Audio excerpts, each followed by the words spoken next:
लोग स्टार्ट करते हैं टैली 9.0। दोस्तों इससे पहले वाली क्लास में हम लोगों ने देखा था कि टैली होता क्या चीज है। अकाउंट्स के ट्रांजैक्शन को या किसी बिजनेस के रिकॉर्ड को स्टोर करने के लिए हम यूज करते हैं टैली सॉफ्टवेयर का। हमारे पास टैली सॉफ्टवेयर हमारे पास अकाउंटिंग सॉफ्टवेयर या टैली सॉफ्टवेयर दो प्रकार के होते हैं। एक होता है टैली और दूसरा होता है बीसी।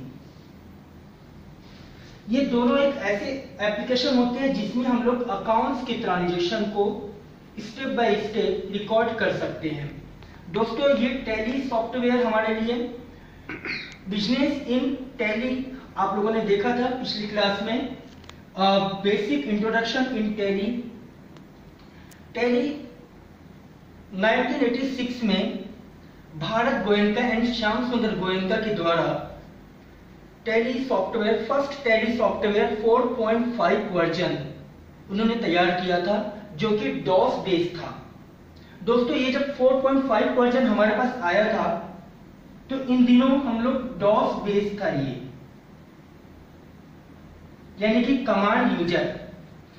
इस टैली सॉफ्टवेयर में हम सिर्फ और सिर्फ कमांड के थ्रू ही अकाउंट्स को रिकॉर्ड किया करते थे। इसके बाद आपका 5.2 वर्जन आया जो कि विंडो वर्जन हो चुका था। फिर आपके पास 6.3 वर्जन आया। इसके बाद 7.2 वर्जन आया था। इसके बाद टैली का एडवांस वर्जन 8.1 वर्जन आया। इसके बाद टैली का एडवांस वर्जन 9.0 वर्जन आया जो कि एक बेस वर्जन था।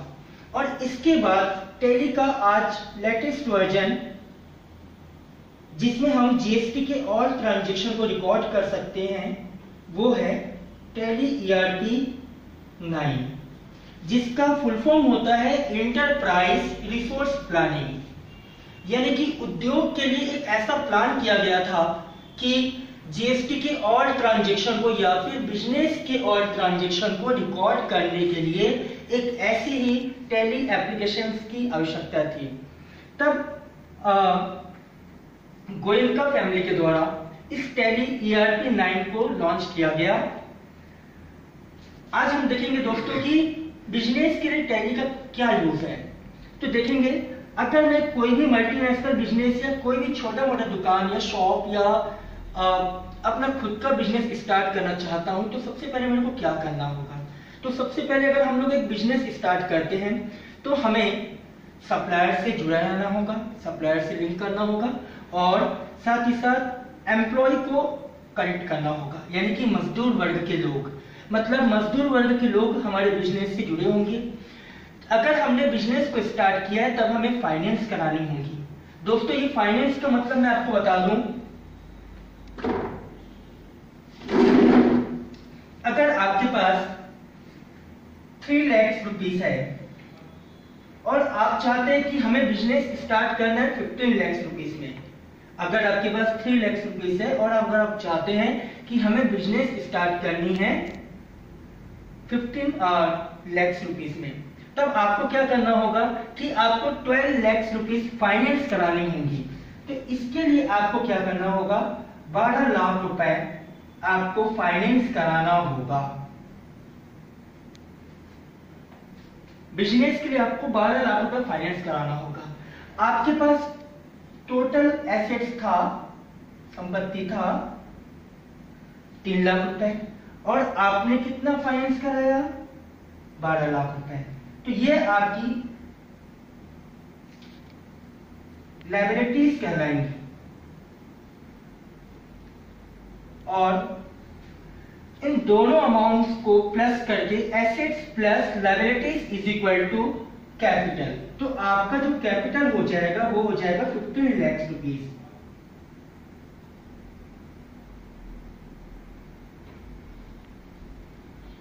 दोस्तों आप 15 लाख रुपए लगाकर अगर आप अपने बिजनेस को स्टार्ट करते हैं तो आपको क्या करना होगा, बैंक में एक अकाउंट ओपन करनी होगी।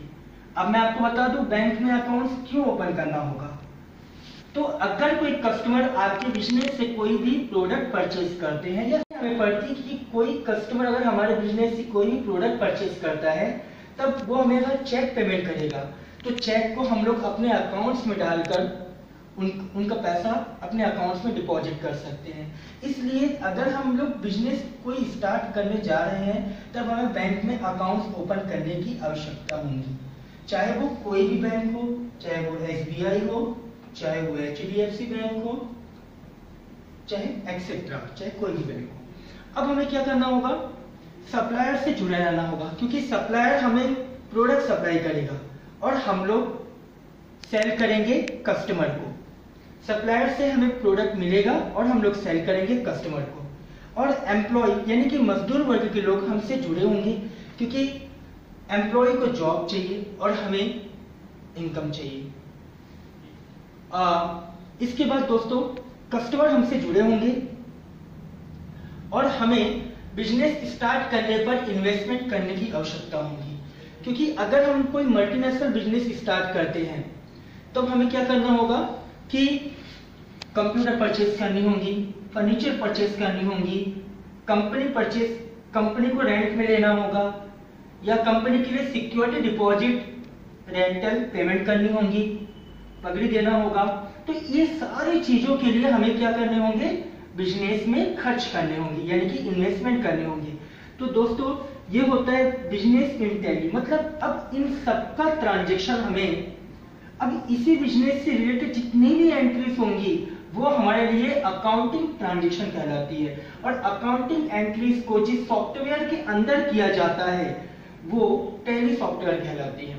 तो दोस्तों अब हम लोगों ने कल देखा था basic introduction in tally accounts. Accounts क्या होते हैं, कल मैंने आपको बताया था कि अकाउंट्स का मतलब होता है कि रोजाना लेन देन की जितनी भी एंट्रीज की जाती है या फिर जो भी कुछ सेल परचेज की हम ट्रांजैक्शन करते हैं, स्टॉक परचेज करना, स्टॉक सेल करना, या फिर इनकम रिसीव करना, या फिर पेमेंट करना, या सैलरी देना, या फिर रेंट पेमेंट करना, या ऑल एक्सपेंसेस, या ऑल जो भी कुछ हम लोग पेमेंट करते हैं वो सारी चीजें अकाउंट्स के अंतर्गत आती है।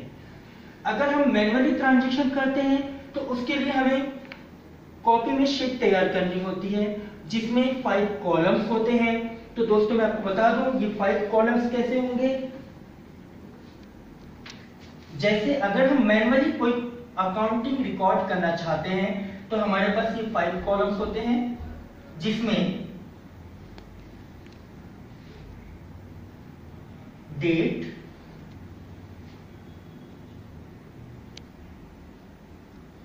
Particular, voucher types, debit amount and credit amount. अब ये देखेंगे आपके सामने एक हम लोगों ने मैनुअली रिपोर्ट तैयार की है। सपोज मान के चलिए कि अगर द्वारा 3 लाख रुपए लगाकर बिजनेस को स्टार्ट किया गया तो इसकी ट्रांजैक्शन क्या होगी। तो मान के चलिए हम लोगों ने 1 अप्रैल 2019 को, ये हमारा फाइनेंशियल ईयर होता है, 1 अप्रैल हमारा फाइनेंशियल ईयर होता है। इसमें आप देखेंगे इसमें हमें एक लेजर क्रिएट करना होगा। दोस्तों मैं आपको बता दूं, मैं आपको आगे चल के आपको बताऊंगा कि लेजर आप लोग गेटवे ऑफ टैली मेनू से किस प्रकार बना सकते हैं, या फिर वाउचर के अंदर कौन से शॉर्टकट की का यूज करके आप लेजर तैयार कर सकते हैं। लेजर एक कॉमन कॉपी की तरह होता है दोस्तों, जिसमें हम वाउचर्स के अंदर कुछ भी नहीं लिख सकते। लेजर का मतलब होता है अकाउंट्स, मतलब हमें किसी भी नाम से कोई ना कोई अकाउंट्स तैयार करना होगा। तो यहाँ हम बनाते हैं वाउचर्स के अंदर लेजर बनाने का शॉर्टकट की होता है Alt+C। यहाँ हम बनाते हैं रमेश कैपिटल अकाउंट्स। ये देखिए रमेश कैपिटल अकाउंट्स, हम लोगों ने एक लेजर बनाया, एक अकाउंट्स क्रिएट किया जो कि जाएगा रिसिप्ट वाउचर में। क्योंकि दोस्तों मैं आपको कल बताया था या इससे पहली क्लास में मैंने आपको बताया था कि अगर किसी भी बिजनेस को स्टार्ट की जाती है या किसी बिजनेस को स्टार्ट करने के लिए कैपिटल इन्वेस्टमेंट किया जाता है तो उसकी ट्रांजैक्शन टैली में रिसिप्ट वाउचर में की जाती है। अब यहाँ पर देखिएगा रमेश ने कितना लगाया था, 3 लाख रुपीस लगाया था। तो रमेश का अकाउंट क्या करेंगे हम लोग, क्रेडिट कर देंगे। क्रेडिट क्यों करेंगे दोस्तों, क्योंकि देखिए रमेश ने किसके थ्रू लगाया था, कैश के थ्रू लगाया था। तो देखिए कैश का अकाउंट हम लोगों ने क्या कर दिया, डीआर कर दिया। डीआर क्यों किया हम लोगों ने? क्योंकि पैसा जो है वो हमारे बिजनेस में ही लगा हुआ है, हमारे बिजनेस से पैसा गया नहीं है। जब कभी हमारे बिजनेस से अगर कैश जाती है तब उसको क्रेडिट किया जाएगा, और अगर बिजनेस के अंदर पैसा लगाया जा रहा है या फिर बिजनेस में पैसा रिसीव की जा रही है, इनकम रिसीव की जा रही है, तब उसको हम लोग करते हैं डेबिट। तो देखिए दोस्तों, ये हमारा पहला ट्रांजेक्शन हो गया। अब इसी प्रकार आप देखिएगा 2 तारीख को रमेश के द्वारा HDFC बैंक में कैश डिपॉजिट की गई हो। रमेश के द्वारा 2000 रुपए HDFC बैंक में कैश डिपॉजिट किया गया है। तो यहां पर क्या करेंगे दोस्तों, सबसे पहले हम लोग को ये तय करना होगा कि अगर किसी पार्टी के द्वारा कैश डिपॉजिट किया गया हो तो अपने ही बैंक अकाउंट्स में कैश डिपॉजिट करने की ट्रांजेक्शन कौन से वाउचर में की जाएंगी।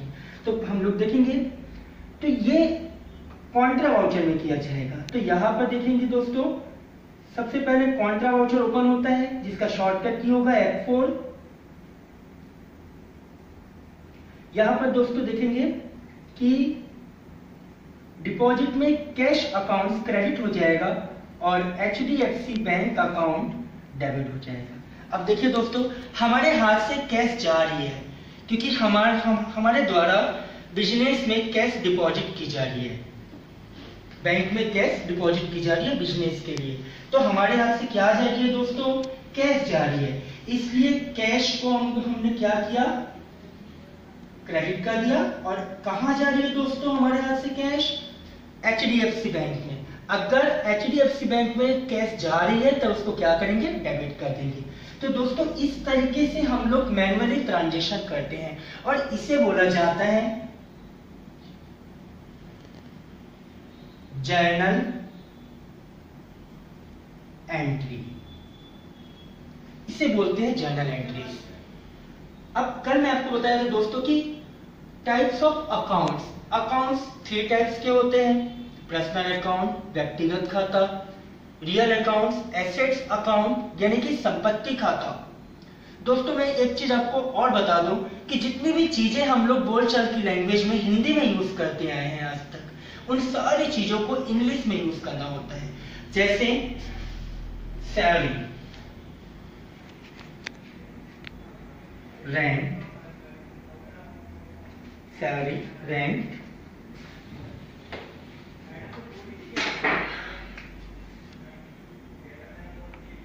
कैपिटल,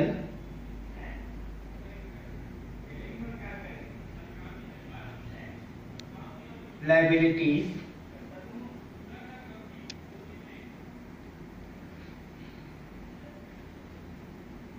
एसेट्स,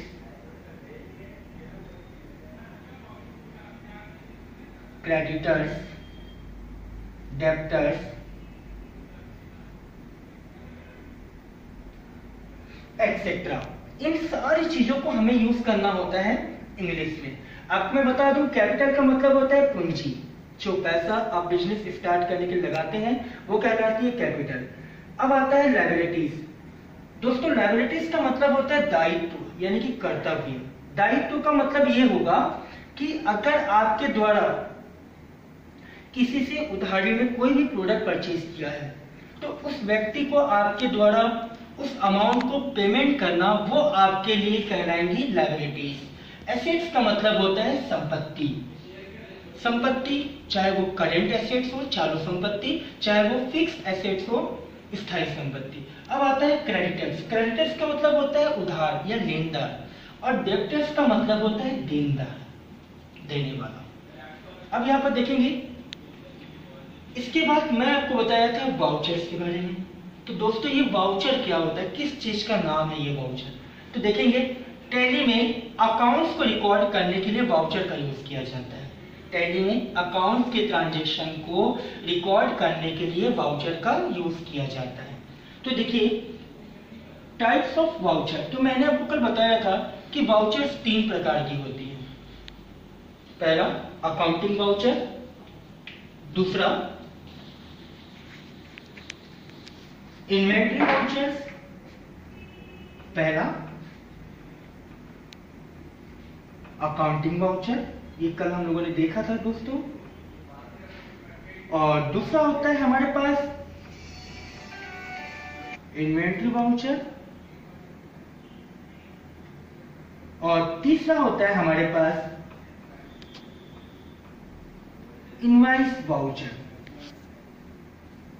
कल मैंने आपको बताया था दोस्तों कि अकाउंटिंग वाउचर का मतलब होता है बेसिकली ट्रांजैक्शन करने के लिए या फिर जर्नल एंट्रीज करने के लिए हम अकाउंटिंग वाउचर का यूज करते हैं। Inventory voucher stock and cell purchase की एंट्रीज करने के लिए हमारे द्वारा इन्वेंट्री वाउचर का यूज किया जाता है। एंड इनवॉइस वाउचर, टैली में बिल बनाने के लिए हम यूज करते हैं इनवॉइस वाउचर। इसके बाद मैं आपको बताया था कि दोस्तों अगर आपको टैली में कोई भी ट्रांजैक्शन रिकॉर्ड करनी है तब आपको कंप्लीट शॉर्टकट कीज याद रखनी होगी, टोटल शॉर्टकट कीज को याद रखना होगा, ताकि आप शॉर्टकट कीज के जरिए बड़ी आसानी से टैली में अकाउंट्स के ट्रांजैक्शन को रिकॉर्ड कर सकते हैं। दोस्तों हम लोग अगले वीडियो में देखेंगे कि बैंक स्टेटमेंट के ट्रांजैक्शन कैसे किए जाते हैं और any types of account they are depending on 5 groups क्या चीज है। तो ये चीज आज हम लोग देखते हैं आगे। तो ये वाउचर्स हैं।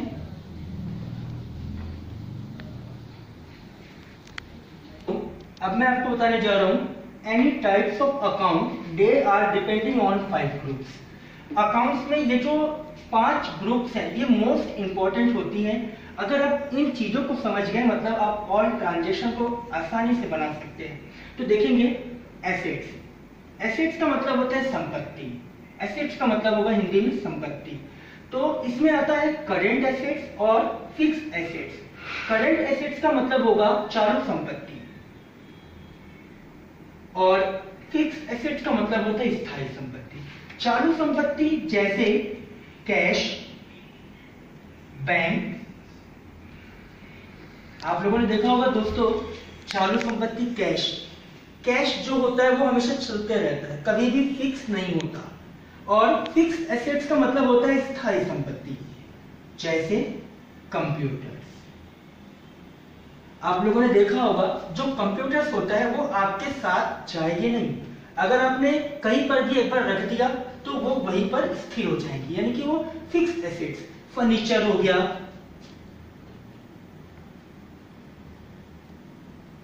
Furnitures etcetera. तो फर्नीचर्स क्या है? फर्नीचर्स को भी एक जगह जहां रख दिया जाएगा वो वहीं पर ही रहेगा, वहां से कभी भी हटाया नहीं जा सकता। हटा सकते हैं, वो आपके साथ चलकर नहीं जाएगा। अब आता है लायबिलिटीज। दोस्तों लायबिलिटीज का मतलब होता है दायित्व। दायित्व का मतलब ये होगा कर्तव्य। कि अगर मैं आपको एक छोटा सा एग्जांपल दे रहा हूं,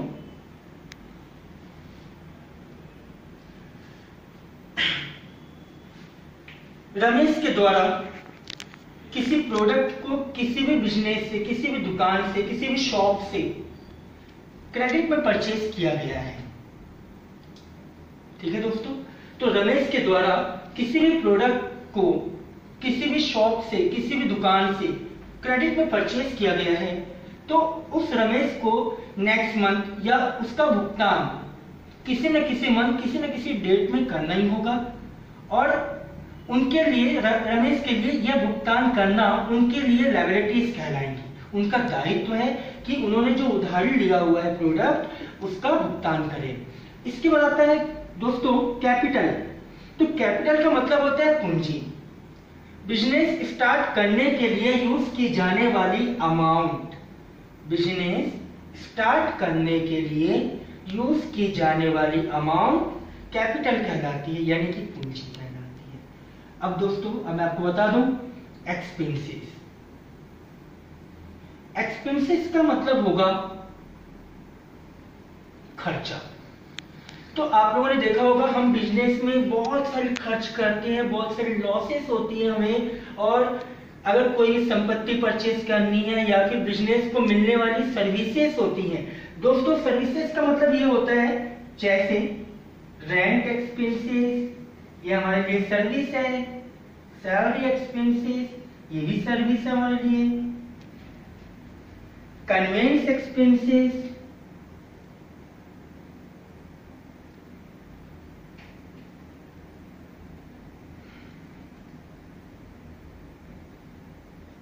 स्टेशनरी एक्सपेंसेस एक्सेट्रा। ये जितने भी एक्सपेंसेस होती हैं दोस्तों, ये हमारे लिए सर्विसेज कहलाती हैं। और मैं आपको बता दूं,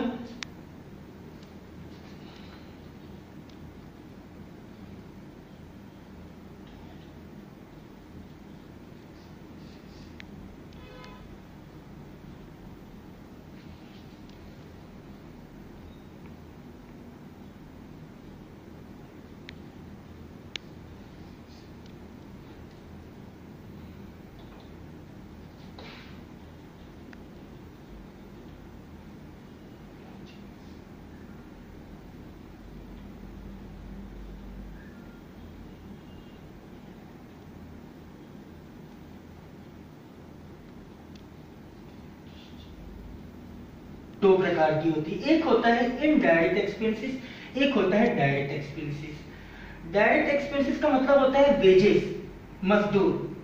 अगर हम अपने घर के लिए या फिर शॉप के लिए कोई भी मजदूर हायर करते हैं, हायर करना मतलब रखना, अगर हमने हायर किया हुआ है तो हमें मजदूरी हमें खुद ही देना होगा, तो वेजेस का मतलब होगा मजदूरी। इसके बाद आता है ओवरहेड। ओवरहेड का मतलब होता है ऊपरी व्यय, ऊपरी खर्च। आप लोगों ने देखा होगा दोस्तों कि 5 बजे से अगर एक्स्ट्रा समय हो गया तो हमें ऊपरी खर्च देना होगा या एक्स्ट्रा खर्च देना होगा, उनको ऊपरी व्यय देना होगा। कैरिज इनवर्ड या आउटवर्ड का मतलब होता है गाड़ी भाड़ा, मतलब गाड़ी का व्यय देना होगा, गाड़ी का भाड़ा देना होगा। हमें कोई भी सामान लेके आएंगे अपने बिजनेस में तो उनका भाड़ा देना होगा। दोस्तों आज मैंने आपको बता दिया इनडायरेक्ट एक्सपेंसेस और डायरेक्ट एक्सपेंसेस। अब हम बात करते हैं इनकम की। तो इनकम को दोस्तों रेवेन्यू भी बोला जाता है। इसमें आता है इनडायरेक्ट इनकम और डायरेक्ट इनकम। आपने इनकम किस रूप में रिसीव किया है? इनडायरेक्ट रूप में रिसीव किया है कि डायरेक्ट रूप में आपने रिसीव किया है? तो ये होता है आपका इनकम, जो आय होती है, जो हमें प्राप्त होती है, जिन चीजों को हम रिसीव करते हैं, ठीक है, वो हमारे लिए इनकम है। तो दोस्तों आज हम लोगों ने देखा any types of account, they are depending on 5 groups. Business in Tally, account types of accounting, vouchers, types of vouchers. तो अब इसके बाद हम अगली क्लास में देखेंगे कि टैली के अंदर वर्क कैसे किया जाता है और शॉर्टकट कीज क्या यूज किया जाएगा।